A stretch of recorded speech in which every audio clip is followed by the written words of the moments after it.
Just a couple quick housekeeping things before Gabrielle does a great presentation, but just wanted to announce and get your ear in case you want to keep coming to our things or keep volunteering. But Brightwaters is starting a committee to celebrate America's 250th birthday.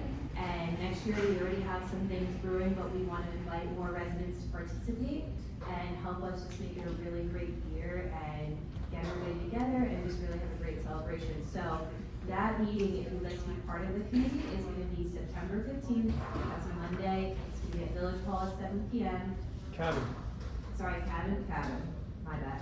The cabin. If you have any questions about that, we have our mayor here, he's in the back, or myself, we should always point you in the right direction, but we're really looking to get as many people involved as possible. There's a lot of room to do a lot of great things, so we'd love to have you there.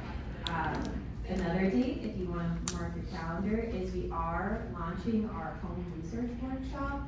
So we thankfully got a lot of our minute books and agenda books back from the state. We digitized them, so we are able to really dig a lot deeper into home histories, and that's been something that everyone's come up to us, reached out about to the village, so we'd love to help the residents if you want to learn a little bit more about your home. This workshop, we're going to kind of give you all the tools, give you the base to learn how to do that, and we'll get you started with everything that we have on hand, but then it will give you the steps if you would like to keep researching on your own. And that's going to be November 18th. And we have a little bit of a discount for our members. It's $30 for our members, $40 for non. But we'll give you a lot of great stuff to go home on, start your journey of researching, and we just are going to give you kind of a how-to. So that's something to look forward to right before the holidays. And yeah, one more thing is speaking on that. We've gotten a lot back. We've made a lot of steps. The board. And we've really put a lot of work into this. We've started a research tab on our website, and right now we're going to do, resource tab. We're going to hopefully combine everything from tonight. We have a dedication map of dedications around the village. Chris Huber started that and did a great job with it if you want to check it out. But we're just going to keep adding to that resources, so if you want to learn a little bit more about Brightwaters throughout the month, we hope to keep adding to that for you. So please check that out. And as always, there is always a spot for you if you'd like to volunteer a little bit more. We have committees, subcommittees, and board seats open. So if you're interested in that and you just want to maybe get a little bit more involved or even hear what it's like, please approach myself or any of the board members. Raise your hand. Board members around the room, please approach any of us. We'd love to have you. Okay, and without further ado, we have our historian, Gabrielle, tonight. And if you don't know about Gabrielle Manthos Gomez, she is just a rising star in our village, but also she holds a dual master's degree in history and library information science, with a certificate in archiving and preservation of cultural heritage materials, and she is the local historian and adult reference librarian here at the library. And Gabrielle is Bayshore born and bred, and she moved back to Brightwaters in 2019 with her husband and 2 poodles. If you haven't seen them, check out the Instagram, they're adorable.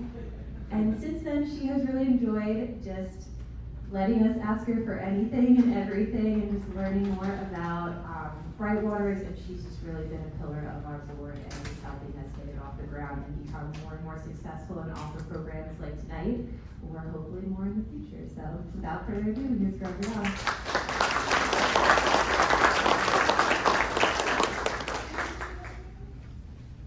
Hello. Thank you all for being here today. Sorry, I'm always a little nervous because a lot of people are here. So I had a few things I just wanted to say before I get started. I wanted to give a thank you to a number of people. We got our gallery display up today. It was going very, very wrong, but we had a number of my coworkers here, Cynthia, my mom, who really helped kind of bring it together at the last minute, and it all went well. So thank you to them. Thank you to the library for letting me do this, the village, to the historical society.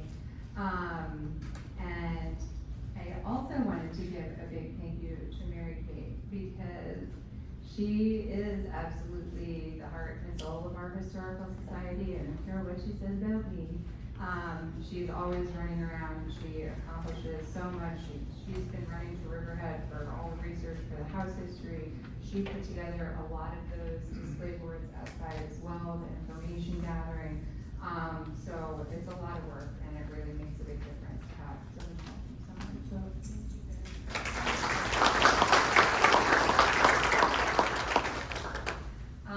So on that note, we came up with this idea to do like a notables and famous person. We did it last year because we had a lot of responses to some of our social media posts that we were putting out. And it was really wonderful to get so much help from the community because that's a big part of our effort is collecting people's histories. It's not just T.B. Ackerson and the Ackerson brothers that built this community. It's all the people who decided to live here and how they contributed to the world. So we don't know everybody.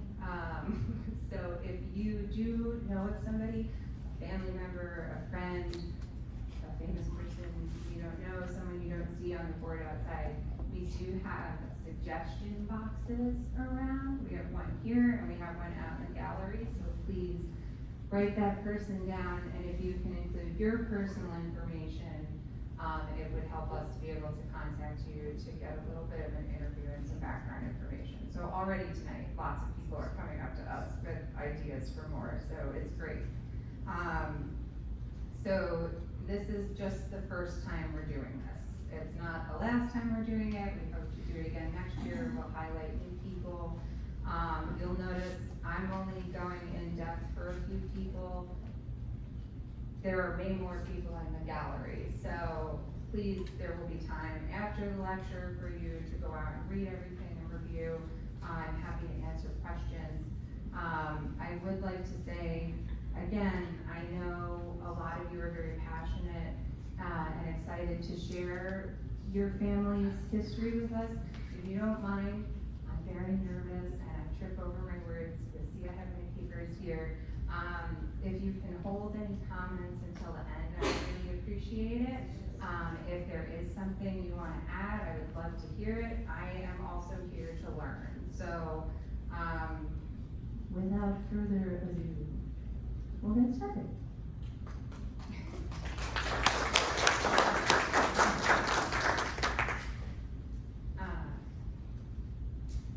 So, the Ackerson brothers. I'm not going to spend a whole lot of time on them, but we did that lecture already. But for those of you that weren't there, Thomas Benton Ackerson began his career with the Knickerbocker Ice Company at age 19, later moving with his family to Brooklyn in the 1890s. Oh, sorry, we have a light issue. Hang on one second.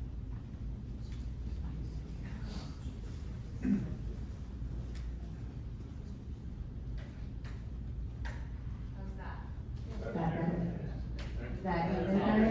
Oh, okay, sweet. Oh, it really glows.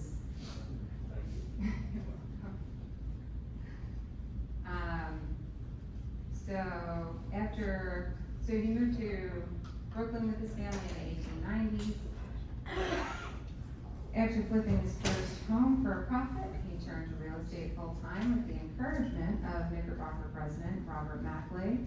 In 1898, Ackerson founded the New York Land and Warehouse Company and the T.B. Ackerson Company, bringing his brothers in as partners. T.B. served as general manager and was remembered as a planner, a dreamer, and a driving force. Charles Ackerson was the practical builder and construction manager. Pierre T. Ackerson oversaw property management and later worked in brokerage and insurance. And Henry Ward Ackerson, trained in real estate management, handled titles, sales, and financing. Together, the brothers developed some of New York City's earliest suburban style neighborhoods, including Beverly Square, Fisk Terrace, before expanding into Maplewood, New Jersey, which I've recently gone to, and it's stunning. We put them to shame.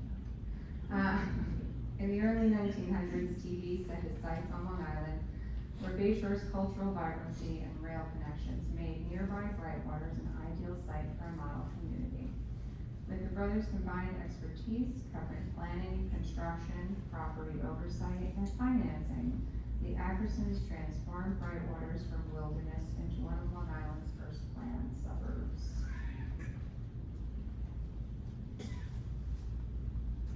Hans Jepson is Branston.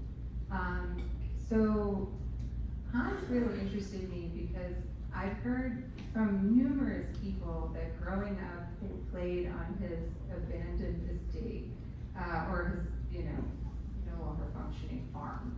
And I've heard some really wild stories about people taking out tractors and rolling them down the road and, getting into all sorts of dangerous things. We do have some literature in our local history collection if anyone is interested in reading further than what I have to say tonight. So Hans was born in Copenhagen in September 1891. He was many things. To those in the know on Shipping Row, he was a lone wolf in an industry of partnerships. To some of those, he was considered the smartest damn guy in the whole business. For the federal government, he was a fierce opponent of law and diplomacy.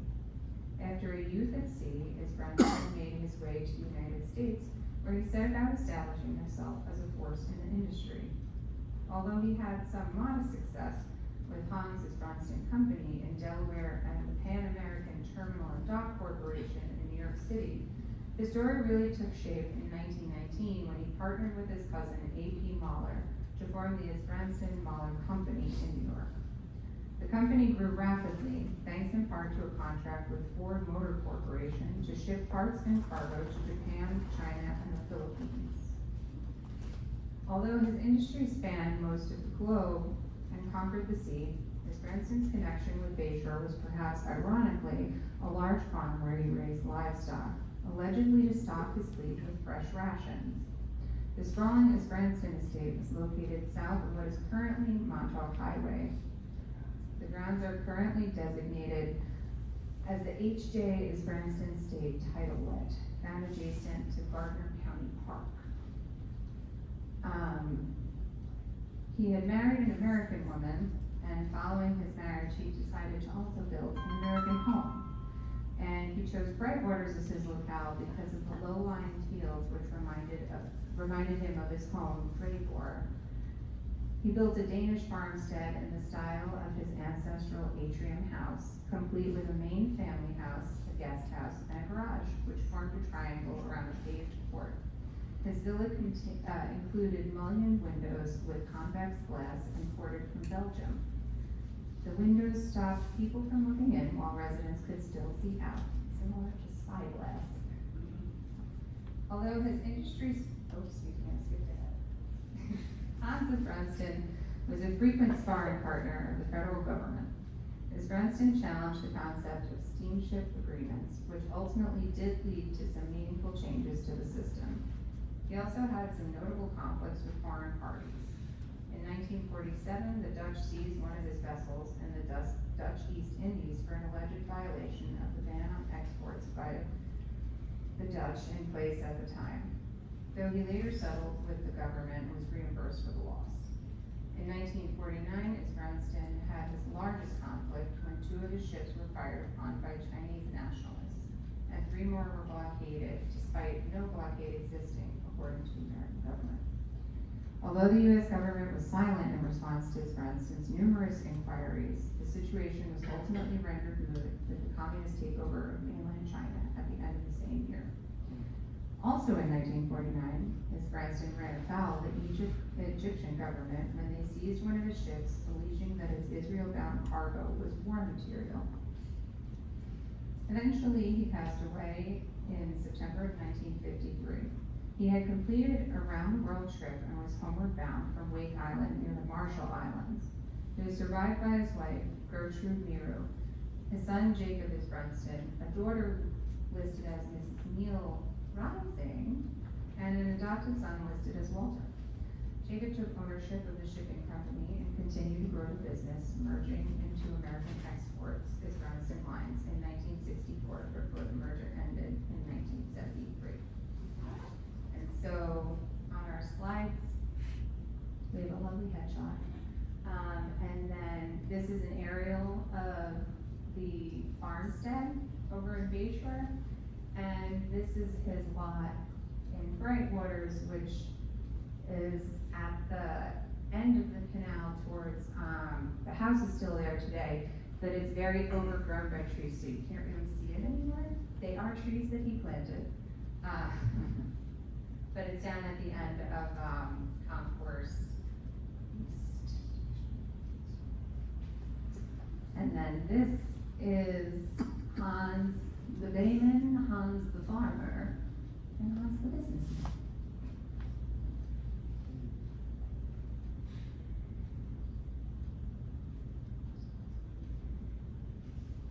Alicia T. Barrett, or June, because he was a junior.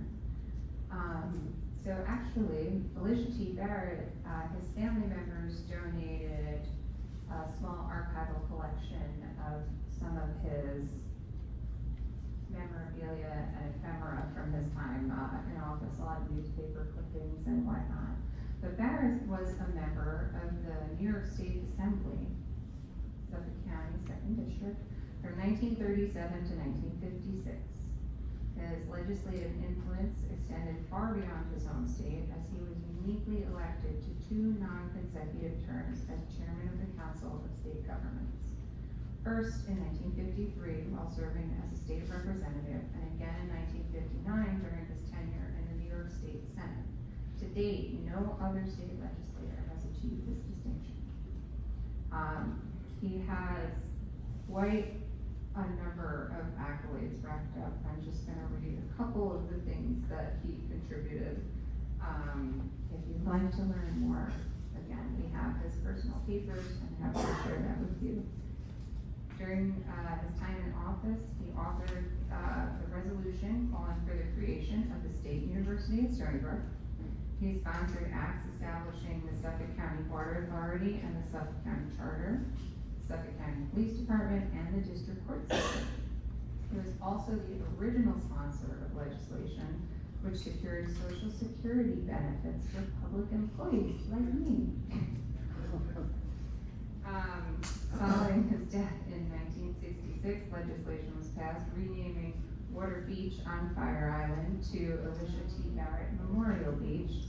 And so this sealed document in the center is actually that, the official signing over of the name.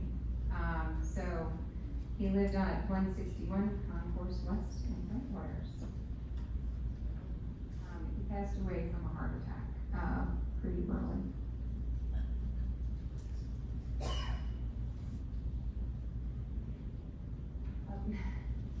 Up next, we have Doctors Rosalind and Leonard Schwartz, who lived on Windsor Avenue in Brightwaters.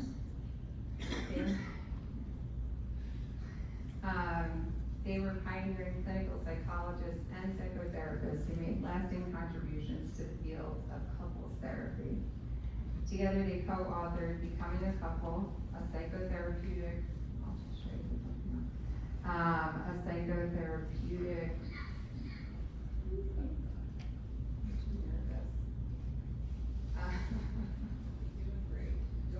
Doing great. Thanks, Cynthia.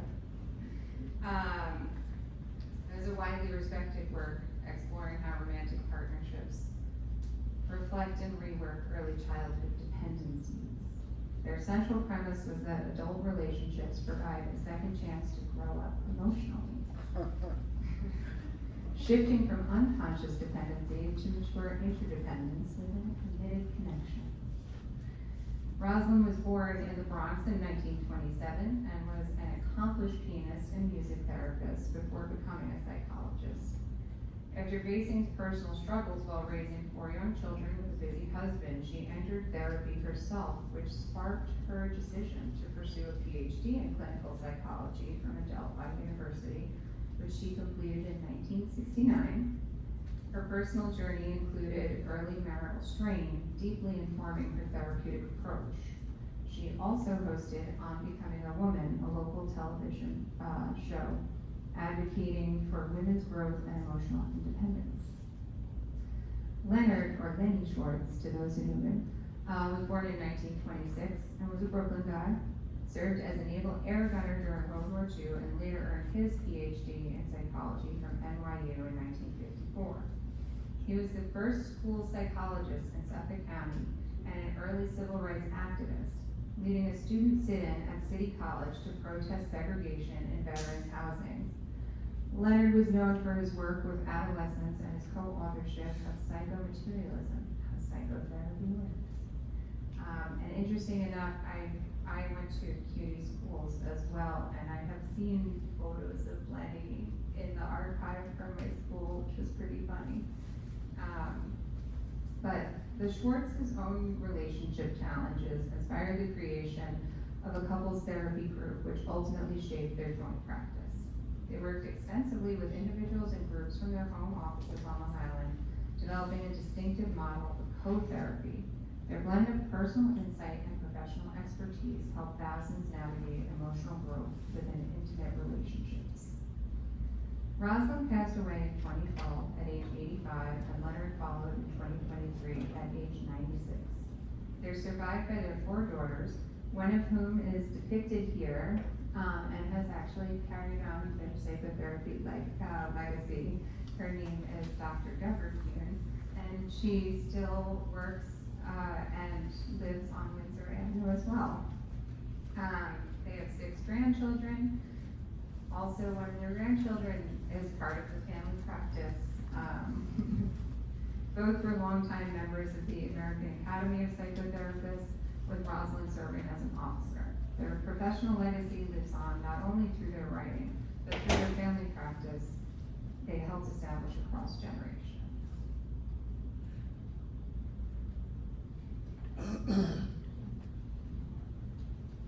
And now we have Maurice or Murray Barbash. Murray moved from Brooklyn with his wife Lillian to Brightwaters in 1954. They moved to 30 Bayway Avenue as Barbash had been looking for a lot to build his own home. Before Brightwaters, Barbash enlisted in the Army during World War II prior to finishing his studies also at City College, earning a Bachelor of Science degree in 1946. His first jobs were in advertising, and many of his clients were home builders. He went on to build about 700 homes throughout Long Island. Not only was he a home builder, but also an environmental activist, and he was instrumental in blocking 2 giant projects that threatened to radically alter Long Island's environment: a $6 billion nuclear power plant near completion on the North Shore, and a 4-lane highway that Robert Moses proposed building along the spine of Fire Island. Mentioned in the New York Times, Barbash had established an unusual reputation among developers as the builder who loved trees. Beginning in the 1950s, he often clustered houses in a development to maximize green space, a concept decades ahead of its time, and to maintain the character of the landscape. A living example of this concept is Dunewood, a development of 100 identical cottages in the woods that his company, Barbash Associates of Babylon, shoehorned into a leafy section of Fire Island. Barbash himself owned a Dunewood house. Robert Moses had long talked of building a highway on Fire Island. Around 1962, Moses envisioned a highway running about 5 miles along the center of Fire Island between 2 existing bridges to Long Island. That would stimulate its economy, offer motorists a scenic drive, and help protect its beaches from further erosion. Though public officials and local newspapers largely endorsed the plan as an economic boon, residents of Fire Island strongly opposed the idea. Barbash told interviewers that he could not have beaten Moses head-to-head, so he had to fight the highway from a different angle. Barbash's daughters, Susan and Kathy, who's here tonight, shared in an interview with the Long Island History Project that he used to say, "You have to fight something with something else." So Barbash and a group of Fire Island residents, including Irving Light, a lawyer who was also his brother-in-law, seized on a little notice proposal in a federal publication recommending that Fire Island Seashore be considered for designation as a national park. The group, the Citizens Committee for a Fire Island National Seashore, outflanked Moses in a 2-year grassroots lobbying campaign. Eventually, they turned local opinion and even the opinion of Governor Nelson Rockefeller in favor of establishing Fire Island as a national park. It was dedicated on September 11th, 1964. So we're coming up on the anniversary this year, in a week or so. Barbash applied the same principle when he joined efforts in the 1970s to stop the Long Island Lighting Company from completing the nuclear power plant at Shoreham. Citizens to replace Wilco, the group he formed, brought together many core members of the Fire Island campaign. The group proposed an end to construction and a public takeover of Wilco. The company went ahead with its plans despite widespread opposition from Long Island residents. This was a much longer fight than the one for Fire Island. By the late 1980s, the plant was being shuttered, and a state takeover of Wilco had been negotiated, a deal Barbash disowned as overly generous to stockholders and burdensome to ratepayers. The utility is now the Long Island Power Authority. The Barbashes went on to continue to serve the community. The J.S. Bach competition is in memory of the Barbashes. The couple served on the board for the Suffolk Symphony and South Shore Symphony in the 1960s. The Long Island Philharmonic was started in 1979 by the two, and Miss Barbash was the founder of the Islip Arts Council in 1974. Together, the Barbashes were lifelong supporters of the arts. Their children, Kathy, Susan, and Shepard, hold the competition to honor their parents. Barbash was quoted in an interview with the New York Times in 1998 as saying, "We're not do-gooders. We've just done what was interesting to us, and if it contributed to the happiness of the people in the area, fine."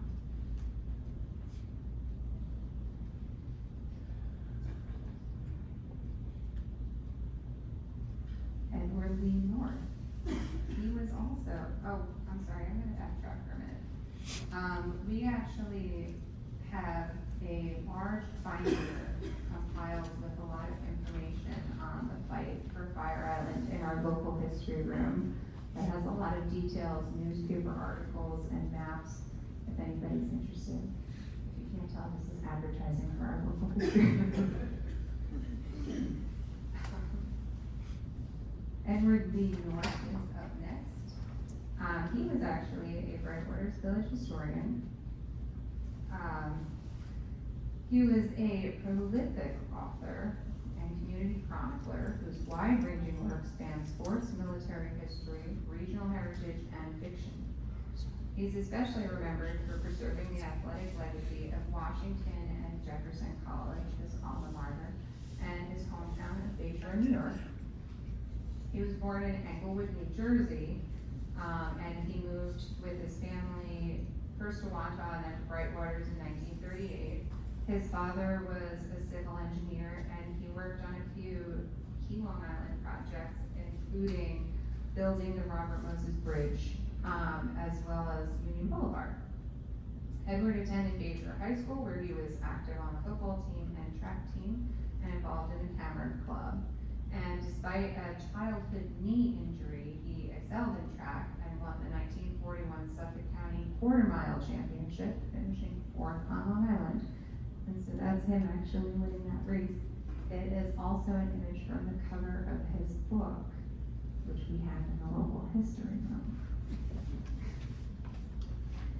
After graduating from Bayshore High School in 1941, he studied at Irving Prep to complete required coursework before enrolling at Washington and Jefferson in Pennsylvania. While he was there, he was president of Phi Kappa Psi, editor of the college newspaper, and inducted into the National History and Journalism Honor Societies. He graduated in 1946. Following college, North worked 2 years as a publicity director at W&J, where he collaborated closely with Pro Football Hall of Famer Pete Henry, who was the athletic director at the time. In 1953, he returned to Brightwaters, settling with his family at 55 Woodland Drive. He went on to have a successful career at Grumman's, and he also continued to write and publish. So in total, he authored 13 books that covered sports history, military history, regional stories, and fiction. So we do have a number of his books in the local history room, including Run, Run, Run, a diary of a deaf Long Island teenager. So a few of his books are actually diaries. They're very sweet to read. Edward Lee North's meticulous research, engaging storytelling, and passion for preserving the past made him a respected figure in both academic and local circles. His documentation of W&J football helped elevate the program's national recognition, while his detailed history of Bayshore athletics remains a valuable community resource. Whether chronicling global conflicts, Appalachian folklore, or the determination of a high school athlete, North's work consistently reflected a deep respect for history, character, and place. John E. Thomas Sr. So he is the only person in this discussion who did not live in Brightwaters. However, he was part of the Brightwaters Police Department, and was very involved in the Bayshore Brightwaters community. He was a detective, a trailblazing figure in Suffolk County history, whose lifelong dedication to service left a lasting legacy in both law enforcement and the Bayshore community. Born and raised in Bayshore, just outside of Brightwaters, Thomas served honorably in the U.S. Navy during World War II, stationed in the Philippines and Pearl Harbor. After his discharge in 1947, he began a groundbreaking career in law enforcement. In 1951, he joined the Brightwaters Police Department, later transferring to the Town of Islip Police Department in 1955. And when the Suffolk County Police Department was formed in 1960, he became the first African-American police officer in the county.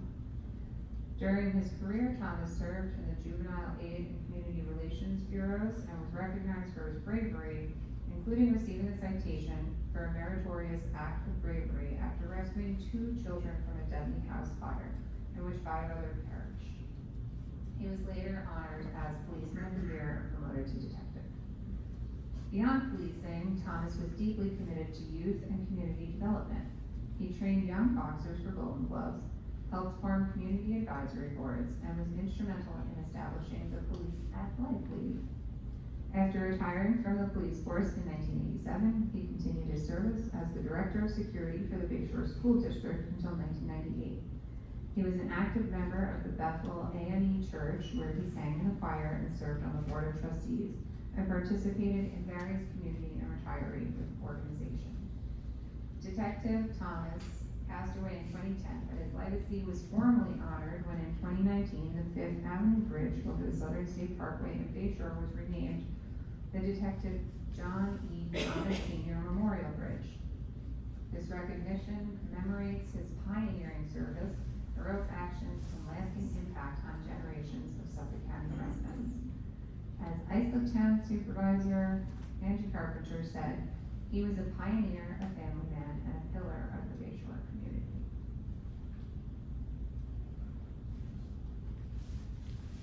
I've been practicing this one a lot.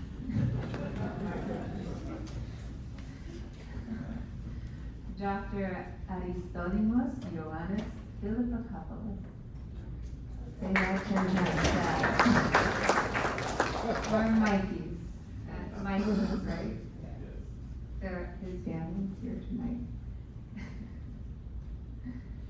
He was born in Drama, Greece, and pursued his undergraduate studies at the Polytechnic of Thessaloniki. In 1977, he came to the United States to continue his education at the New York Polytechnic Institute, where he earned his PhD with support from the National Science Foundation Grant. Upon graduation, he was awarded a scientific appointment at Brookhaven National Laboratory, where he conducted groundbreaking research for 3 decades. During this time, he also served as a consultant for the Nuclear Regulatory Commission and held visiting professorships at both Stony Brook University and City College. Dr. Philippakopoulos' primary focus was the study of earthquakes and the seismic effects on nuclear power plants, particularly the structural integrity of plants located near tectonic fault lines. Over the course of his career, he authored more than 110 scientific papers, many of which were published and translated worldwide. His work became an essential reference point for scientists across the globe who frequently sought permission to cite his research. Later in his career, his interests expanded to include renewable energy, particularly geothermal, solar, and wind power. His pioneering contributions were recognized internationally, and after his untimely passing, 45 scientists from around the world gathered to northern Greece for a symposium held in his honor, which this is actually the poster from. Dr. Philippopoulos, affectionately known as Mikey, lived in Brightwaters for 24 years with his family, his wife, Dr. Ellen Coyne, who is here in the audience, as well as their son, Giannis, who's a teacher who graduated with his master's from Columbia and served in the Peace Corps in China for 3 years. Mike is remembered as a humble, generous man who was deeply loved by his family, friends, and neighbors.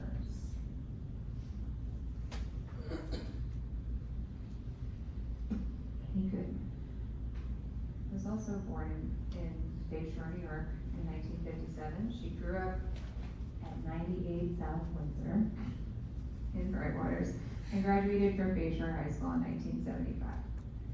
The year she graduated, she worked as an editor-in-chief of the high school's newspaper, the Maroon Echo, an indication of what would become a long and storied career in the field of journalism. Following her graduation, she made her way to Harvard, where she graduated with a degree in anthropology in 1984. Goodman's first splash in the news media landscape came in 1991 when she was covering the uprising in East Timor during her time affiliated with Pacifica Radio. During that coverage, she was one of 2 American journalists to bear witness to what would later become known as the Santa Cruz Massacre. Both Goodman and the other journalist, Alan Nairn, were savagely beaten by Indonesian soldiers while intervening on behalf of the Timorese. The only evidence of the massacre and the beatings was a video taken by an undercover journalist, Max Stahl, and later released as part of the documentary In Cold Blood, the Massacre of East Timor. Not long afterwards, she was on the scene documenting the Chevron Corporation's role in conflict between a group of Nigerian villagers and the Nigerian army that ended with the army killing 2 protesters and wounding 11 others. Goodman and her colleagues later released a documentary on the subject entitled Drilling and Killing, Chevron and Nigeria's Oil Dictatorship. In 1996, Goodman co-founded Democracy Now!, the War and Peace Report, which she has been a part of ever since. During her time with the organization, Goodman continued to gain notoriety with several notable incidents. In 2000, Goodman interviewed then-President Bill Clinton. Though it was originally slated to be a get-out-the-vote message, the interview turned into a 28-minute-long challenge to the Clinton administration's human rights record. In 2008, Goodman was arrested outside the Republican National Convention while reporting on an anti-war protest. Her last run-in with authorities of note was her involvement in the Dakota Access Pipeline protests. After Democracy Now! Aired clear footage of protesters being pepper sprayed and attacked by dogs, the state prosecutor charged her with criminal trespass. After that charge was thrown out by courts, the prosecutor charged her with riot and gained a warrant for her arrest. Goodman turned herself in and vowed to fight the charge as a clear violation of the First Amendment and a blatant attempt to intimidate the press. By the end of the year, the case was dismissed for a lack of probable cause. In her career as a journalist, Amy Goodman has received a number of awards, including the Robert F. Kennedy Prize for International Reporting and the George Polk Award. She received honorary Doctor of Letters degrees from both DePaul University and SUNY Purchase College, as well as the Gandhi Peace Award in 2012. Her latest honor was in 2023, with her receiving the William Sloan Coffin Peacemaker Award for the New York Peace Action Network. In addition to her regular appearance on Democracy Now!, Goodman also appeared as a narrator in the 2006 documentary One Bright Shining Moment, The Forgotten Summer of George McGovern. She was also the subject of her more recent documentary, released in June of this year, titled Steal This Story Please, this documentary was made to highlight the importance of journalism to human rights at a time when independent journalism is under threat. And so that will conclude our first round of famous and notable residents of Brightwaters. Again, I would like to say thank you to everyone for coming tonight and repeat that this is just the first time we're doing this. So again, if you have a suggestion for a notable or famous resident, please fill out one of our note cards and put it in the suggestion box. And if anybody has a question or would like to say something, you're very welcome to at this time. Thank you.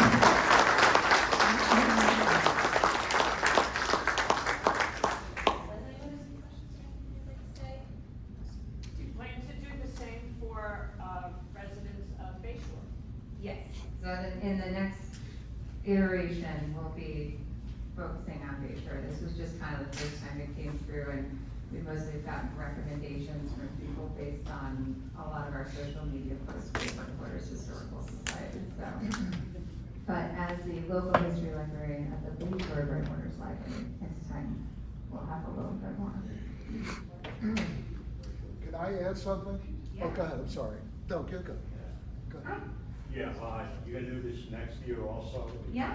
So, because my father was very instrumental with Murray Barber. Yes. As I told you.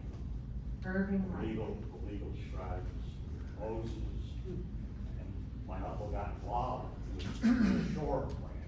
My father was the main person, I hate to brag about it, because he was the most unassuming, shy person. He probably killed me if I was that way. He wasn't bombastic, bragging or anything, but he was involved in a lot of different things. And if you can do this next year, maybe mention some more We're gonna things about. exchange information, I'm sorry, Stephen. what We're now? gonna exchange information after, okay? So Okay. that I can get some You more know, he details. did a lot for Long Island, period. Can I just add something? Yes. About Fire Island? I'll share a story. When I was young, can you hear me? Can you hear me okay?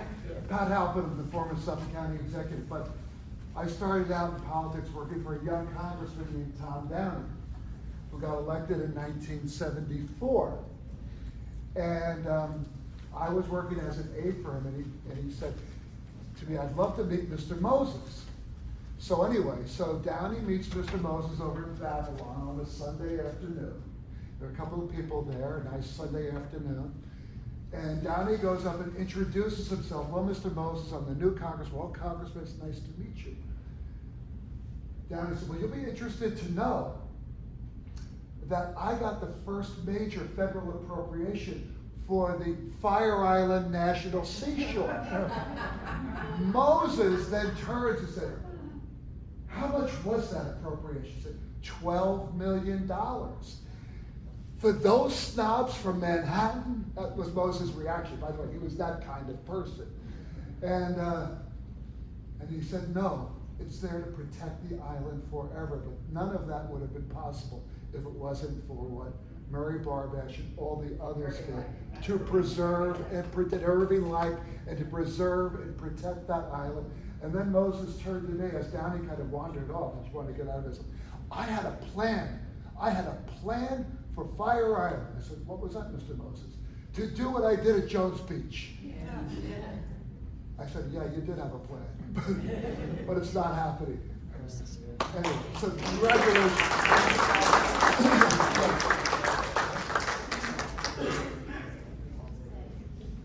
Anyone else? Gabrielle's gonna be here all night if you guys wanna come up to her as well and talk after. But thank you guys again so much for coming. Please take a cookie on your way out. I'm leaving for Kansas tomorrow. Can't take them home with me, so please. But thank you, everybody. Thanks again.